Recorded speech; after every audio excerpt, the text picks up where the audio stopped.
Here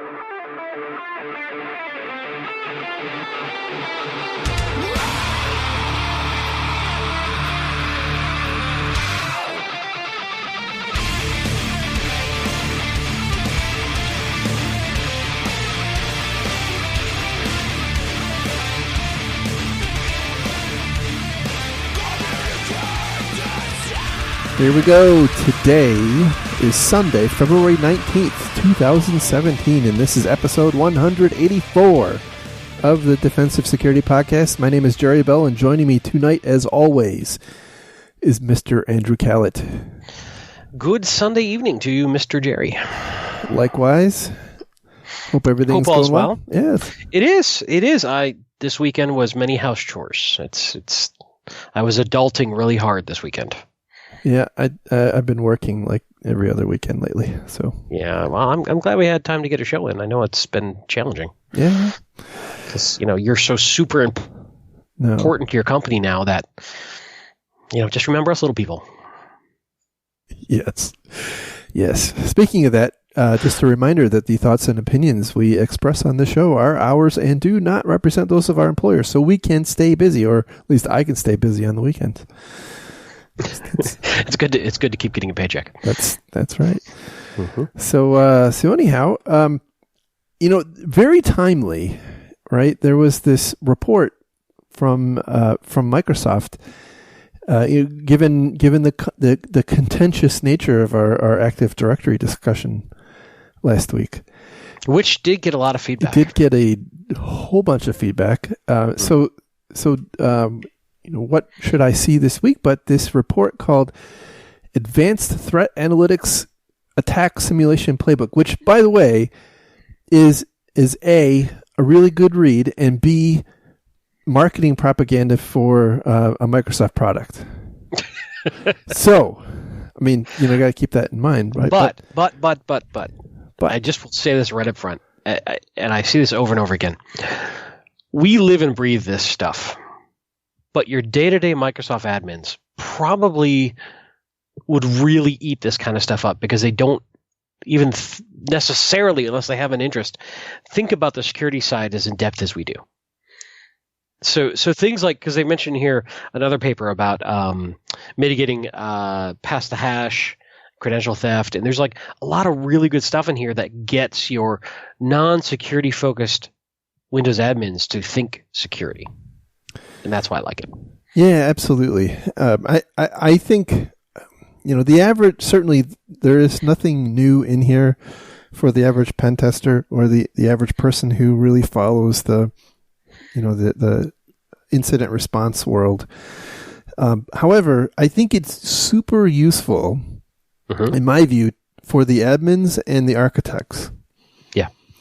And the reason is that this, and I also want to say, by the way, that this is kind of couched as an advanced attack, right? They talk about how these are some of the techniques that were referred to in one of the attacks profiled by one of the recent Microsoft SIR reports, right? But they kind of go through enough detail now that anybody could do it, right?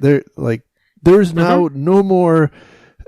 There is no more excuse of saying, that sort of thing is relegated to advanced attackers, because this report is really detailed and actually walks you through how to use tools like Mimikatz and Powersploit. Yeah, it's a great lab setup. In addition to what you're saying earlier about it's great for your admins and folks. It's also a wonderful thing for those who really are starting to just get into this world to run through these labs. Yes. It's a really, really solid example of how some of these attacks are done, and definitely worth playing with, I think.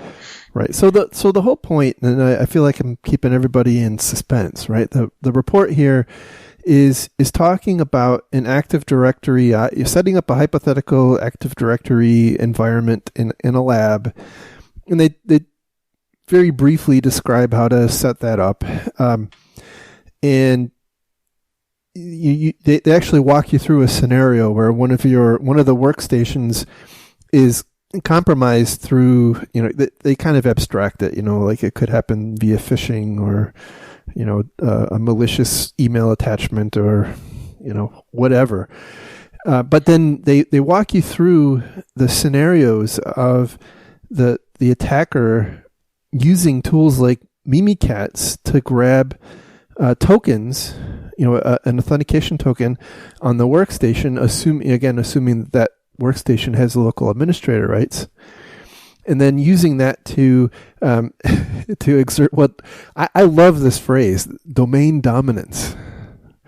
To exert domain dominance, and so they'll obviously this is a marketing pitch, as I mentioned, for this tool called Microsoft Threat Analytics, and it shows how that tool then detects some of these things, but and I guess in some cases it actually can block it too. But the thing I hope everybody walks away with is, holy cow! Even with Microsoft Threat Analytics, you're not going to recover, right? So are you still on the burn the world to the ground if your AD gets compromised? Absolutely. They don't. By the way, they do not dispute that. And by the way, that is Microsoft's advice. When your domain gets compromised, yeah, I know, it is Microsoft's advice, and you have to pay good money to Microsoft to hear that you have to burn your environment down. I just saved you a whole bunch of money. So anyway, great read, very detailed. I think this is the perfect thing for, again, for an architect or for a Windows sysadmin who really doesn't understand the potential for abuse of the various tools. One of the things I would really like to impress upon people is, think as you read this, right? Think about the possibility of one of these nodes, like instead of this thing being a workstation, it's a web server on your external DMZ that has it's running a web application that has some kind of either local or remote file include vulnerability or SQL injection, and being the vector to completely compromise your domain. Well, I can't see how many times I've seen this. Let's also be clear that you should actually have not your main domain in your DMZ. You should have a one-way trust relationship with a subforest or whatever the terminology is these days for your internet-facing DMZ hosts. But that's a whole different conversation. Point is that, and I agree, right? You have got to design your environment in a way that accounts for the way these things are being attacked. And it's not happening. I mean, in large measure, it's not happening. At least with, the stuff I've been seeing. So I beg you, please read this, share it. Let's make the world a better place, damn it. Wow. And, and maybe Microsoft Threat Analytics can help you. I don't know. That's beside the point. That, it's just a great read. Go read it. So, aside from Jerry's doom and gloom, I think there's a lot of really good stuff in here for making your environment more resilient. So yeah, but one of the things they point out, and I always forget about this: disable W Digest. Holy cow! Right. Disable W Digest. Yes, please. And the reason is so keep if you're not familiar, right? W Digest is a configuration that will mitigate Mimikatz from being able to actually pull the plaintext password out of LSASS. Right? Is that important? Not really. But here's the thing, right? It's kind of like wooden nickels, right? Because disabling W Digest, and this is the thing that I again, I guess maybe it's doom and gloom. I don't know, right? But so if you disable W Digest, which they hammer on a couple of times in the report, right? If you have W Digest enabled, Mimikatz can pull the plain text password. Doesn't matter how complex it is, right? Can pull that plain text password out of memory in the right circumstance, right? I mean, the conditions have to be right. If you have W Digest disabled, right? It requires now all you can get is the ticket, right? Which actually doesn't have all that much difference in terms of the practicalities of what you can do, right? And they walk you actually through using Mimikatz to create a shell, using that ticket as an authentication mechanism to get around. So it's, on the one hand you get a ticket, and the other hand you get the password. It's like, it's not. So you get, when you get pulled over for the ticket, does the officer ask you something like, "Do you have any idea how fast you were breaking that hash?" This is, I'm not even going to Not that type of ticket. Different ticket? Not that type of ticket. That's right. See, I need to read the paper. Yeah. So, all right. So moving on. Moving on. Yeah. Next, beat that one to the ground, didn't we? Yeah, some of us did. Next story comes from Security Week, and the title is "Google Shares Data on Corporate Email Attacks." So apparently there was some kind of security conference last week. No, there was a marketing conference. Oh, that's right. There was a marketing conference last week. It had a whole bunch of people, and a whole bunch of reports came out. And one of these reports is from Google on corporate email attacks. And so as we all know, Google is one of the dominant players in the email space, and kind of like nobody runs their own voicemail anymore. It's becoming more and more rare for organizations to run their own email server. And so Google has a lot of accounts and sees a lot of spam and phishing attacks and malware and whatnot. And so they kind of compiled that into a report, which I thought was pretty telling. And they talk about how, for instance, there's a big difference between corporate accounts and personal accounts. And they say that, for example, a corporate email account, again hosted by Google, is 4.3 times more likely to get malware than a personal account, and 6.2 times more likely to get a phishing email, but only 0.4 times as likely to get spam. So, interesting stuff. Well, I think it shows that the bad guys have truly pivoted towards enterprises and corporations. Yes. And it's interesting too, because this kind of plays a little bit into what we were debating last week, or was it 2 weeks ago, 3 weeks? Anyway, where we were talking about as online services are becoming commoditized and centralized. It's clear that, as you alluded to or said directly, Google is now a very, very, very dominant email provider for enterprises. And is that a fundamentally good thing? They are now becoming better subject matter experts about defending against the current and future threats against email than our own teams. Right. So is it now wise to say, hey, rather than run our own internal email servers, let's utilize Google because they're better for defense? But then the flip side of that is, what about all, for highly regulatory environments, what about all of the implications of, I don't know, for instance, disclosure laws or retention laws or PCI compliance or whatever it may be, all the stuff we built up over the years of having things internal. It's almost like we're still catching up when we push this out to the cloud. But it seems to me that this is certainly the way things are going. And it seems to me that these guys are becoming very good at the security side, and it seems worth the risk. But you also now centralize the risk for many, many, many organizations if Google has an outage or somehow has some sort of mass compromise. Well, and I think kind of by extension, right, they become the juiciest target on the block, right? So now everybody's trying to attack Google rather than some people trying to attack you and some people trying to attack other companies. But does that make them stronger? Because they're seeing all sorts of new interesting attacks. We hope. And in theory have the people to learn and defend against it. We hope. I mean, I think that's the idea, right?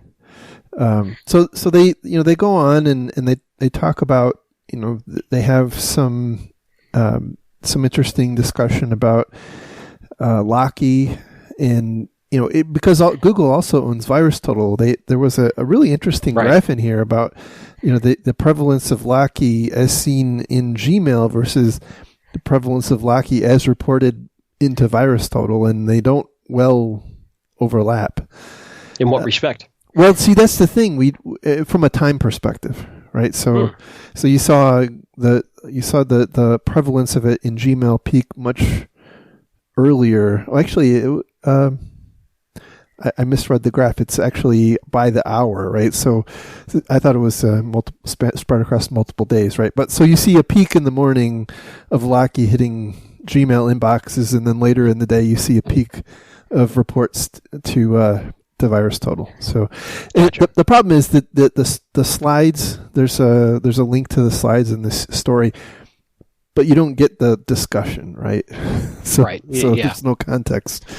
But some of the other interesting things were that the prevalence of spam, phishing, and malware are highly dependent on two dimensions. One is your geographical location. So they point out that like Germany is much more likely to get, I think it was phishing. I can't find the page right now. And on the other dimension, industries like entertainment and IT were much more likely to be the targets of malware. And so kind of an interesting kind of threat weighted threat model, right? So what are the things that are attacking you now? I don't know if this is static. It'd be interesting to see how that changes over time. Yeah, I was just going to say, I bet that will rotate throughout industries based on what's going on, or verticals. Right. So anyway, good data to look at. I would love to see the entire presentation be made available, but at least for the data that we can see, it's kind of interesting. So moving on to our next story. For those of you who work in the financial services sector, you're going to love this one. Oh, so much fun. So much fun. The story here comes from databreachtoday.com, and the title is Reworked New York Cybersecurity Regulation Takes Effect in March. And so this one kind of went in fits and starts, right? There was a proposal sent out for comment sometime last year, and it was really contentious. It was, I don't recall all the specific details of what was really controversial in it, but I know there were a lot of people who were very unhappy with the contents of that regulation, and they backed off quite a few of the more draconian parts, but there's still quite a lot in here. And so again, this is from the New York Department of Financial Services, and it applies to financial services companies who operate in New York, and which are probably a lot of them. And it covers things like requiring the organization to have a CISO. And it also codifies something that's becoming kind of an industry standard, or I should say a regulatory standard, which is a 72-hour breach notification to the supervisor. Which is crazy, to the superintendent. Or superintendent, right. Yeah, I definitely have some things to say about that. And then also requiring the use of multi-factor authentication, and so those were the items mentioned in the report. But if you actually read the regulation, there's quite a lot more in here. Like you have to have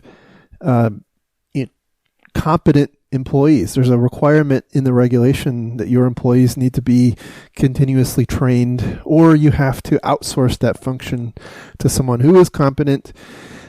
You have to have either a continuous monitoring program in place or a penetration test process, an annual penetration test process, and a semi-annual vulnerability assessment process in place. And both of those have to be, the continuous monitoring and the testing have to be defined by a risk assessment, which is also a requirement now. Let's see what other. But it's interesting stuff. because a lot of those things are so subjective. Yes. So you did a risk assessment, but you completely were an idiot while doing your risk assessment. That's okay. We did a risk assessment. Yeah, so that's not terribly unique, and I see this.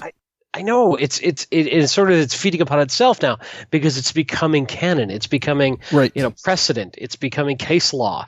But those of us in the industry are going, okay, so an annual pen test. What happens the other 364 days of the year? Right. Or a biannual vulnerability assessment. Okay. Right. But see, here's the thing, right? Those are intended to be the scope and requirement of those are supposed to be fed by the output of a risk assessment, which again is a requirement here. And my observation is that there are other regulations. HIPAA comes to mind, right? HIPAA is a pretty prescriptive regulation that covers a bunch of stuff, and then it says also you have to do a risk assessment. And my interpretation of that, by the way, is that if you do get a breach, right, and you complied with all the other stuff, then the regulator can come back to you and hit you on the back of the head, say, well, you clearly did an ineffective job with your risk assessment. Right. Because if you did a competent job of your risk assessment, you would have identified the circumstances that would have led to this breach, and therefore you would have. Okay, but they're also not giving you any guidance on what risk is acceptable once you do the risk assessment. So if I say yes, I did a risk assessment, and I defined and decided this risk was acceptable to my business,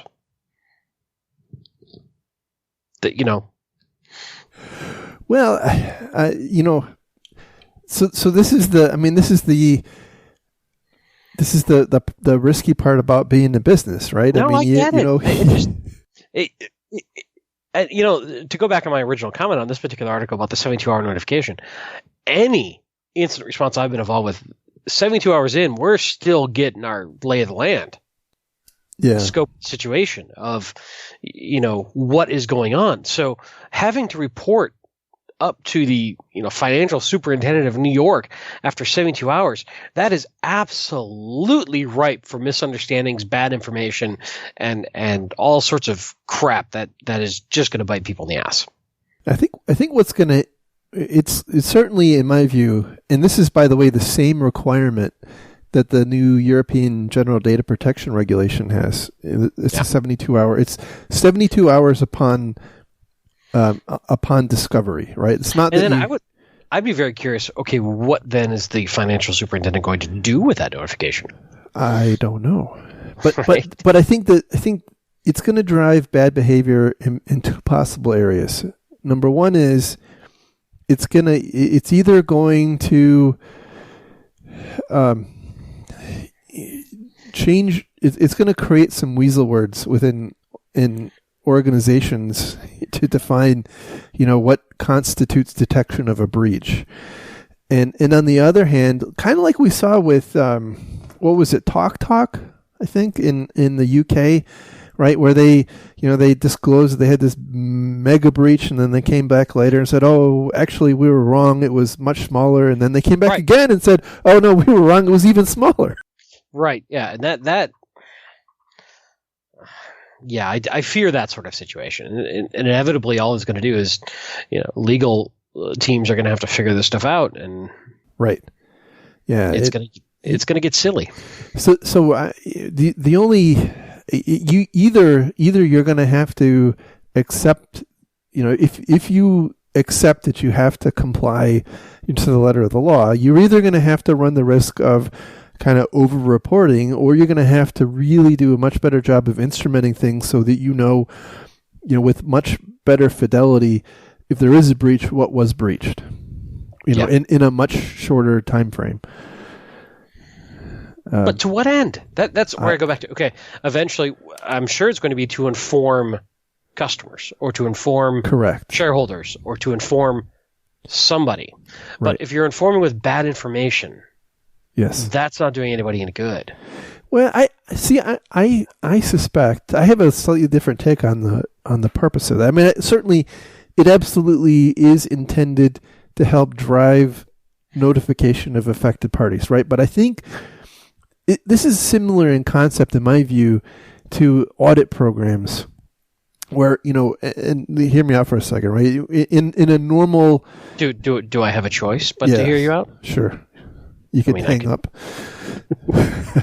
But typically in an audit type environment, you usually have, let's say, 24 hours to respond to a request, and the reason is that if you can't respond within that time frame, like, you're just out of control, right? And so the point of the 72 hours, in my view, is to drive organizations to have a level of maturity in their processes.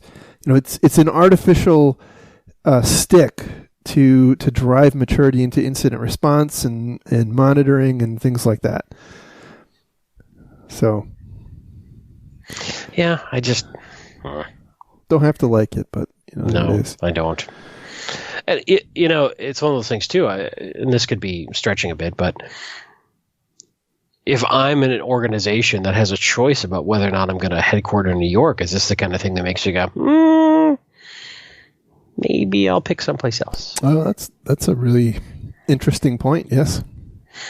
But I don't know. I mean, that's probably so low on the list of considerations that, it has a lot more to do with tax code and, tax credits and all that kind of jazz, more than weird, obscure regulations that only weird people like us care about.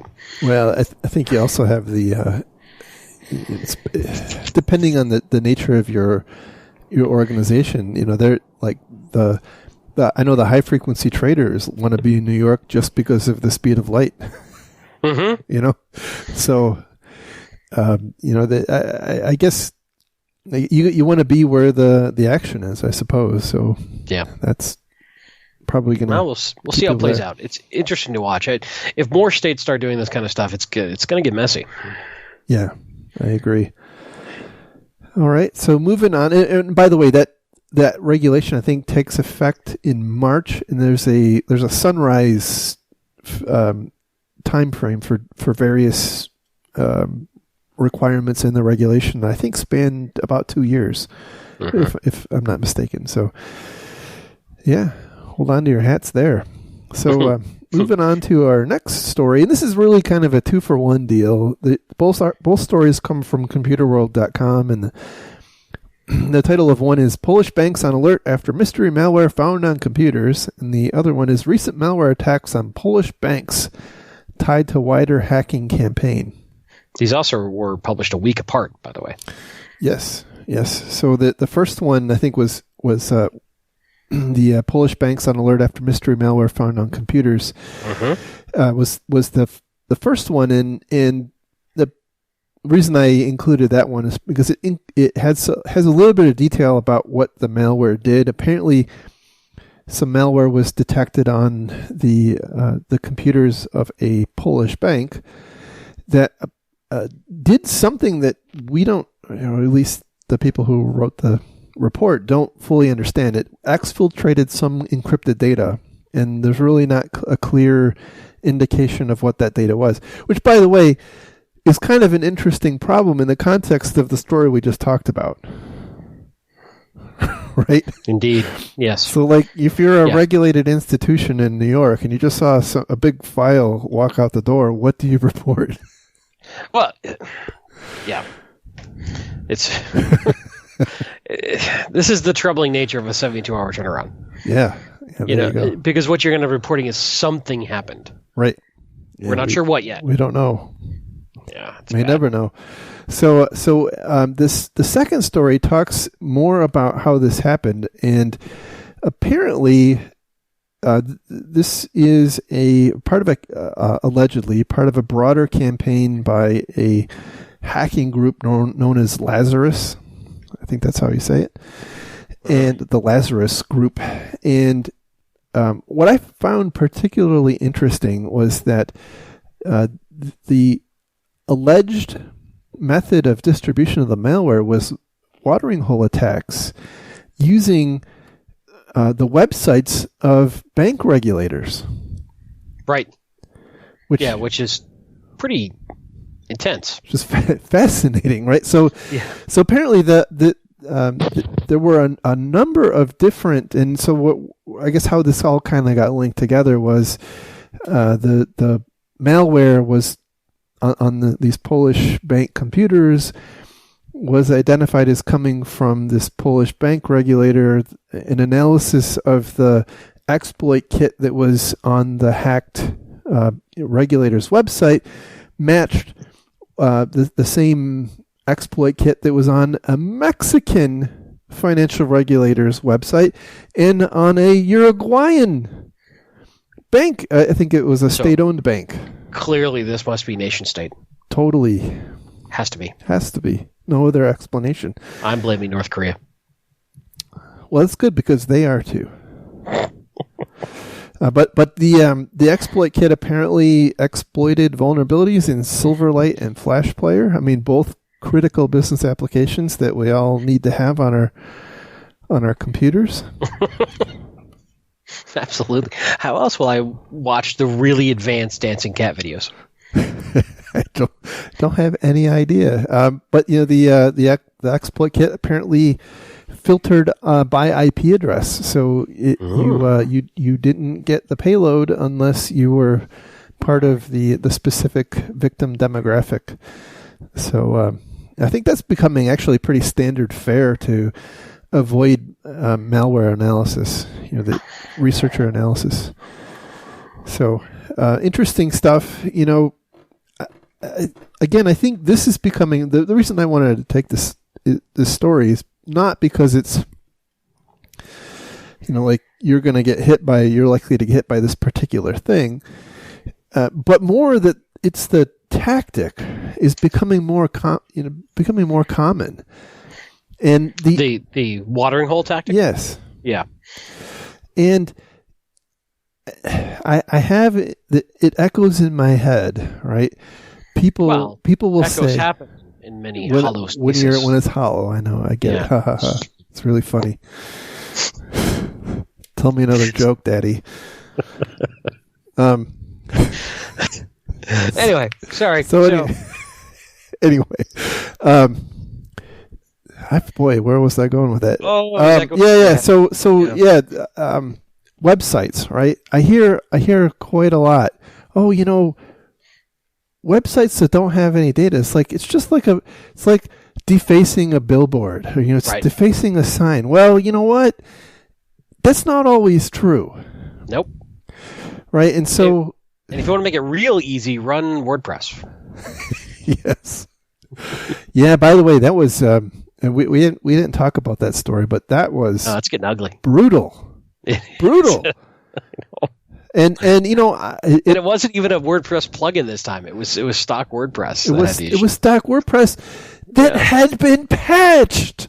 Yeah. That people didn't apply the patch for, and so that it kills me, right? And I'm a pretty big proponent and defender of WordPress. I kind of like WordPress, and I've never actually had a problem with WordPress if you keep it patched.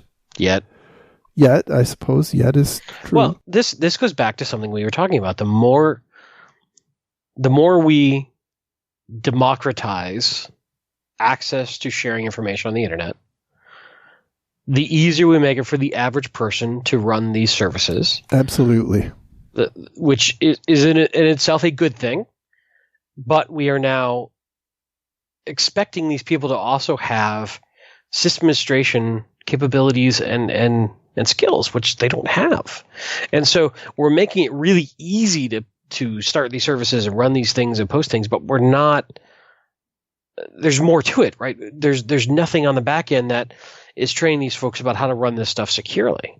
So we're making it very easy for folks to get online. It's the same thing with Internet of Things. We're making it incredibly easy for any manufacturer to throw anything they want with an IP address onto the network. Right. And that's good in that it's enabling new and interesting industries and creating value and revenue and new opportunities for doing unique, interesting things. But there's a long tail that comes with that. Right. And, we're going to keep seeing this. And I think the next big problem is going to be the rise of extensive shadow IT on all these cloud providers. Yeah, well, I think we're already seeing that. Yeah. Bob in marketing wants to get a website up, and the damn security people are putting too many roadblocks in his ways. Hell, I'll just spin up some at AWS. There we go. We're good to go. Oh, we got hacked. WordPress. Yep. I mean, I really think that is the next set of problems we're going to hit, Right. like extensively. And I don't know how we're going to solve that yet. Well, I mean, at that marketing show last week, I mean, I'm quite sure there were at least some solutions to that problem. Yeah. I mean, there's I know there is. I mean, I joke, right? But I know there are some solutions that will help you try to keep an inventory of your cloud stuff. Well, sure, unless somebody's gone rogue. Yeah. Right? Yeah. And are setting it up outside the purview of IT. Right. Absolutely. I mean, that's... Yep. That's the challenge. Yeah. Anyway, we digress. But. And by the way, this Lazarus group apparently, allegedly, was the same group who may have been involved in the Swift, the theft of the $81 million from the Swift network. Right. So, which we clearly have not heard the end of that story. I think there's still stuff going on over there. No, but so here's the thing. I mean, I know I'm digressing or degrading into sheer speculation here, right? But so if this, if the attribution is to be believed, and that it was Lazarus Group that did this and that did the Swift thing, and they used the same tactics, that kind of tells me that someone was browsing the internet from those Swift terminals. I just want to point out... Why wouldn't you? I just want to point out what a horrible idea that is. They spent a lot of money on those computers, and they need to get their use out of them to fully capitalize and depreciate them. Obviously, you're right. You're right. I'm thinking about it wrong. If it wasn't made to browse the internet, they shouldn't have given an IPv4 stack. That's true, and the ability to run a web browser. Yep. Right. I mean, IE should not have been on that server. It's Microsoft's fault. Microsoft caused Swift. Well, at least we know who to blame now. Man, I'm going to get an angry letter from Microsoft. Yep. All right. So moving on to our last story, which comes from Forbes, and I'm really sorry about linking to a Forbes article. My God, did they badger me into turning off my ad blocker to see it too? I'm so sorry. And then they're like, thank you for turning off your ad blocker. Here's 30 days of ad-light content. I'm like, well, that's kind of nice of you. They should offer like a service to clean your PC or something like that, because you need it. So anyway, sorry. Forbes and I are not getting along in this whole ad blocker situation. I'm sorry. Until you can assure me that your ads do not have malware, it's on you, buddy. It's on you. I feel actually kind of bad, but I couldn't find a good source. You should feel bad. I couldn't find an alternate source for this. Alternate facts. But, well, cover it well so people don't have to go to Forbes. So the title is DNC hackers are using Apple Mac spyware code from FBI surveillance vendor, claims ex-NSA researcher. So clearly nation state. Totally nation state. Story here is that APT28, a.k.a. Fozzie Bear, right? Fancy Bear. Fozzie Bear. Yes, Fancy. Fozzie Bear. Waka waka. Waka waka. That's right. Is that the sound it makes when they're hacking? I think I can only assume so. So oh man, we have completely lost control of this podcast. Yep, as if we had it in the first place. So anyway, APT28 is the group that was alleged to have committed the hacks of the Democratic National Committee, right? Which, by the way, later in the article was apparently alleged to have been the most significant hack in all history. If you really, yeah, most significant in all of history. Yeah, all of it. Yeah. So I'll just read it. Could we maybe at least say all recorded history? Even Hacking Team had previously warned that terrorists would use its leaked tools in condemning the 2015 breach. It may not have anticipated the hacker group linked to the most significant breach in history would borrow its code for their own machinations. So anyway, the story here, which you probably already have gathered a little bit, is that Hacking Team, which was breached back in 2015, we talked about that at the time. You know, their set of tools were dumped online. The code that was found in the response to the DNC hack apparently contains some of the same code that was made by Hacking Team.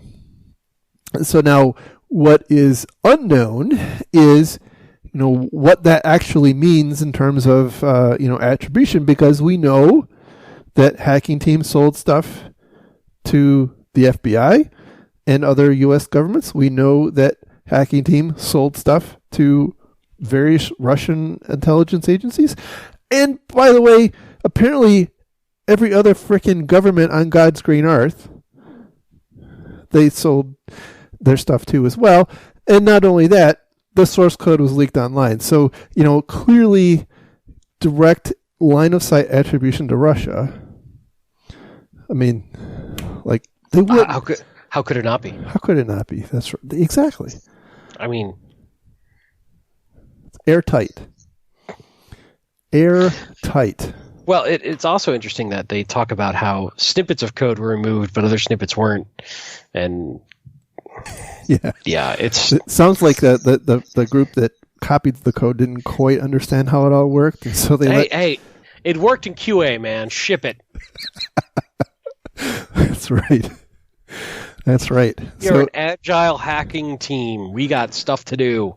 So apparently, the reason they this ex NSA hacker who now works for a cybersecurity company believes that the two were related is apparently it had some of the same buggy behavior, right? That, you know, why would it not, right? So the allegation is, and it's not clear to me if they actually have the actual code or just some of the behavior that resulted from the running of the code. But anyway, the allegation is that some of the same oddities that existed in the Hacking Team code also existed in the code that was used in the DNC breach. So right. But by the way, there's no reason to think that this wouldn't happen. Right? And we talked about this at the time that, right. when you create professional tools, people use them. And then it gets disclosed out on the wide open internet, people are going to use it. Right. Why reinvent the wheel? Right. Look, we're all lazy. Just find something that works and use it. And by the way, this is another problem with attribution. Right. Right. I mean, it's digital data that can be copied and reused. And the bad guys aren't going to sign it with a reliable signing signature source. Yeah, and they're not going to change their language or time zone or anything like that. But yeah, I mean, it could be misdirection. We commend programmers for reuse. Right. So why wouldn't the bad guys? Not to mention, there's plenty of online forums where people sell code snippets to each other for this particular use. I mean, there's plenty of underground sites that are like, hey, I wrote an exploit kit to do XYZ. Here you go. And this, it's stuff that was dumped from Hacking Team. So, of course, a bunch of folks are going to grab it and look at it and use it. Right.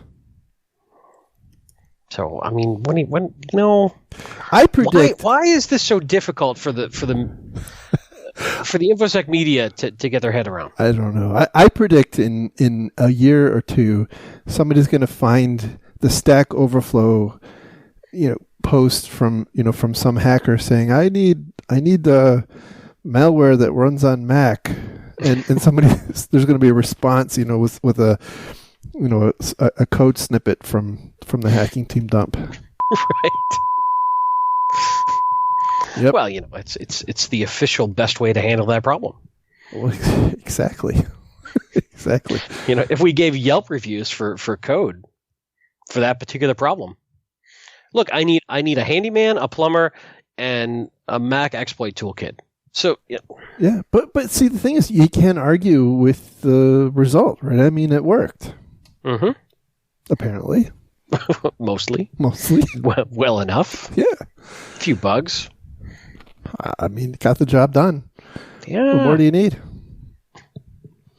Anyway, I mean, we're making light of it, but this is why it just these definitive attribution conversations drive me crazy because of stuff like this. Airtight.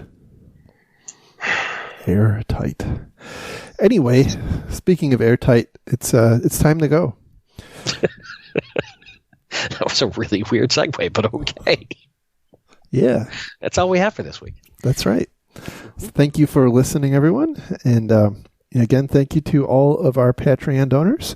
Yeah, somebody just tweeted that they just signed up. It blows my mind. You guys are amazing. Absolutely. We should really thank the Patreon donors up front, because I doubt anybody actually listens this long into the show. That's probably true. But maybe somebody does. If they can't figure out how to turn off their podcaster. Well, what about those people in in Guantanamo? That's true. They don't have a choice. But they're probably not our Patreon donors. True. Anyway, Patreon donors, thank you. Yes, seriously. thank you very much. You can find links to all the stories we talked about tonight on our website at www.defensivesecurity.org. You can follow the show on Twitter at DefensiveSec. You can follow Mr. Callett on Twitter at Lurg, and me on Twitter at MaliciousLink. And with that, we will talk again next week. By the way, I just want to point out 2 consecutive weeks in a row. It's a trend. See you later. Bye-bye, everybody. Thanks for listening.